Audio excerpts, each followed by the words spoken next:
ये एक नए सिरे से वो फ़ाल हो रहे हैं या ज़िमनी इलेक्शन की वजह से उनके अंदर जो कामयाबी हुई उसमें उनका खुद एतमादी बढ़ी है, या ये सिर्फ वक्ती मामला है? जी बहुत शुक्रिया आपका। मैं आपके तज्जिए कोई सवाल की शक्ल जो आपने फरमाया, अगर मैं उसको दुरुस्त समझ पाया हूँ।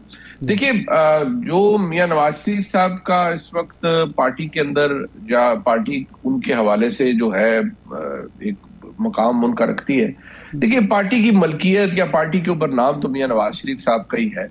हाँ, ये बात आपकी दुरुस्त है कि वो जो एक्टिव मामलात हैं उनसे कोसों दूर रहे हैं। जहां ताल्लुक उसका इस्लामाबाद की हुकूमत से हो, अपनी साहबजादी की हुकूमत को वो शायद कुछ मशवरे देते रहे हैं और देते रहे होंगे, आई एम श्योर।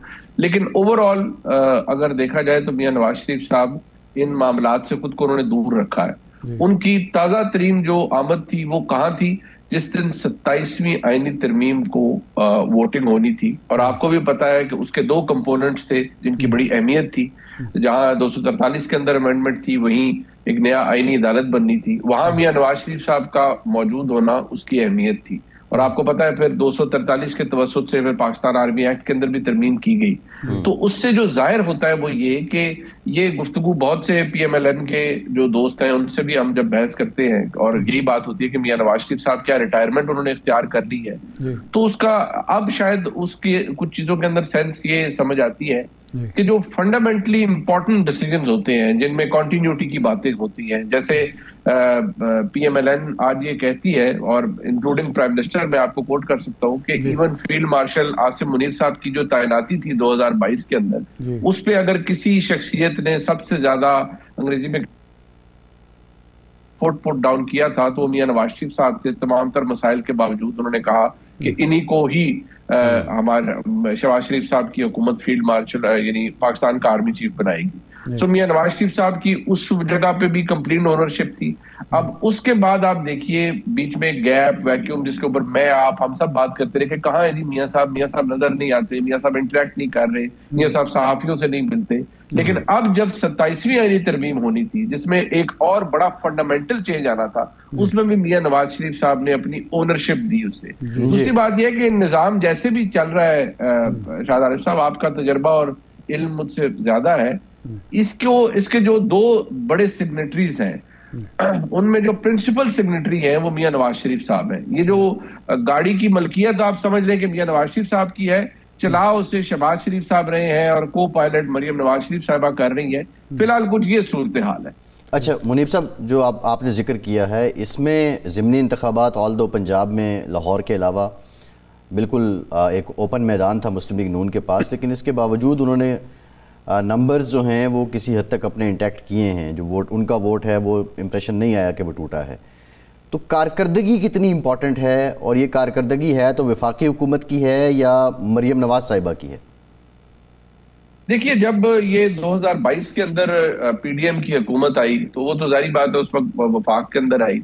कुछ चीजें जो शहबाज शरीफ साहब के क्रेडिट पे जाती है, उस वक्त हमारे हालात तो बहुत बुरे थे। वर्चुअली हम डिस्पैशनेटली अगर आप देखें तो आप बिल्कुल नोज डाइव पे थे। हमने वो कहते हैं ना कि एक बुलेट को डक किया था, डॉज किया था, जब हम एक डिफॉल्ट से बच गए। वो इमिनेंट था हालात जो नजर आ रहे थे। और उसके बाद जो हुआ जारी बात है उसमें बहुत से मसाइल है। फिर उस पर अभी रिसेंट जो आईएमएफ की रिपोर्ट आई जिसको मैंने आपने हम सबने डिस्कस भी किया, जो ओवरऑल हमारे निसाब की बातों, चाहे वो एसआईएफसी के हवाले से हो और चीजों के हवाले से, उसे हाईलाइट करती है।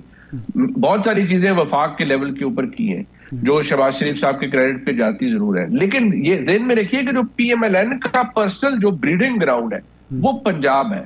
और पंजाब के अंदर अगर कोई उम्मीद किसी को नजर आती है पीएमएलएन के वोटर को, या पंजाब के अंदर जो लोग जो जिन्हें आप कहते हैं वो स्विंग करते हैं या स्विंग में है कि जी कौन सी जमात यहाँ पर वापस कोई तरक्की कर सकती है, वो उनके लिए वायद बेस्ट बेट है कि वो Maryam Nawaz Sharif as chief minister Punjab. क्योंकि कुछ भी कर ले जो पिछले 1-1.5 साल के अंदर ये कागजों पे लिखे हुए इनिशिएटिव्स नहीं है। पहले तो हमें लगता था ना कि दफ्तरों के लिए या दफ्तरी फाइलों के लिए चीजें कर दी जाती थी। बेशक मसाइल होंगे, 100% एग्जीक्यूशन के इश्यूज होंगे, फीडबैक इश्यूज होंगे, लेकिन बहुत कुछ किया गया है। जो मेरा क्योंकि एक रूरल बैकग्राउंड है तो जो रिमार्केबल चेंजेस नजर आए हैं वो रिमोट एरियाज के अंदर भी नजर आए हैं। तो ऐसा हम नहीं कह सकते कि जी यहाँ काम नहीं हुआ या सिर्फ कागजों में काम हुआ है, काम भी हुआ है और बड़े एक्सटेंसिव लेवल पे हुआ है। तो पीएमएलएन को अगर कुछ रिवाइवल की उनको उम्मीद है, हमारा रिवाइवल पंजाब से होगा और वो नवाज शरीफ की बेटी की वजह से होगा। तो आप समझते हैं कि ये जो ज़िमनी इलेक्शन के नतायज हैं ये रिवाइवल है, या ये चूँकि पीटीआई मैदान में ही नहीं थी और जहां वो मैदान में आने की कोशिश कर रही थी मौका ही नहीं मिला, तो ये इसको आप कोई बैरोमीटर करार नहीं दे सकते, पैमाना करार नहीं दे सकते?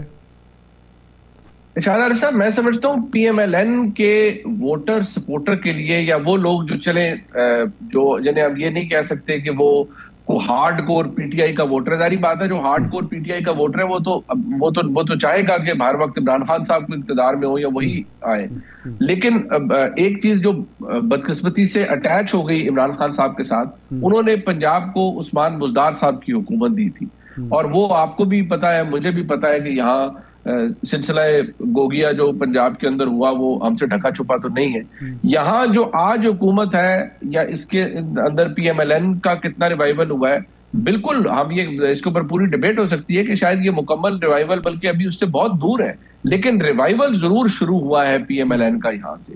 क्योंकि जो बेस्ट बेट है, मैं दोबारा कहूंगा, आप ओवरऑल देख लें, वो नजर आता है लोगों को कि ये नवाज शरीफ की बेटी ही बेस्ट बेट है, वही पीएमएलएन को अगर सेल थ्रू करवाए टिल दी एंड।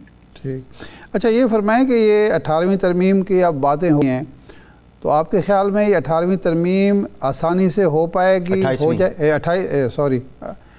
28वीं तरमीम आसानी से हो पाएगी, पीपल्स पार्टी ऑन बोर्ड होगी, और 18वीं तरमीम के हवाले से एनएफसी अवार्ड के हवाले से जो बिलावल साहब का मौक़िफ़ है वो पीछे हटेंगे उससे? देखिए, मैं शाहद आरिफ साहब, ये एक यकीनी तौर पर एक मुश्किल प्रोपोजिशन है। आपने दुरुस्त फरमाया कि बिलावल साहब की पोजीशन स्टेटेड है, वो कह चुके हैं और यहाँ तक कि किसी का बाप भी नहीं ये कर सकता, मतलब उन्होंने बड़ी जलाली बयानात भी दिए। लेकिन देखिए, मैं इतनी बात आपको फर्स्ट हैंड इंफॉर्मेशन के तौर पे बता रहा हूँ कि ये फैसला तो हो चुका है कि वफाक बैंकरप्सी की सूरत में जिंदा नहीं रह सकता, ये ऐसे नहीं चल सकता। ये कोई भी फार्मूला, ये एक एरोनियस फार्मूला है कि हर साल वफाक 700, 800, 1000 अरब माइनस से शुरू करे और जो चाय की प्याली है वो भी कर्जों के पैसे की पिए, मतलब मिसाल के तौर पर जो दी जाती है कि ये फार्मूला एरोनियस है। इसके हवाले से फैसला तो हो चुका है कि भाई इस फार्मूले को आपने बदलना है।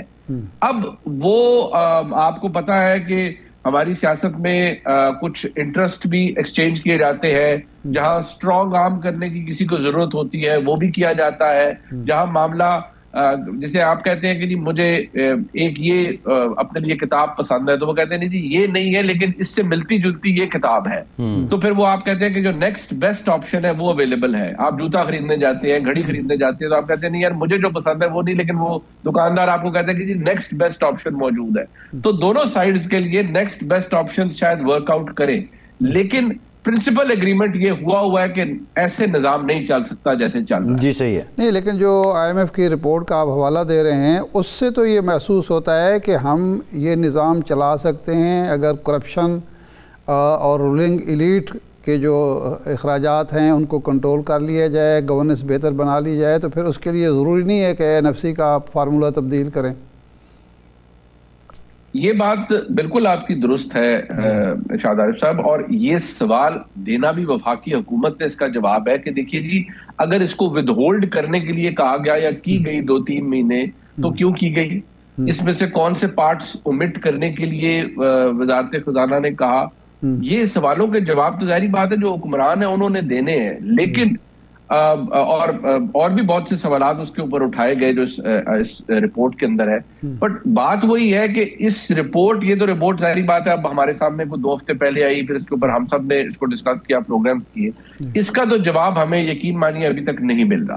हाँ, नहीं मिल रहा, लेकिन जो असल बात है जिसका ताल्लुक 28वीं तरमीम से है वो जवाब मैंने आपके सामने अर्ज कर दिया कि ये तो होना है।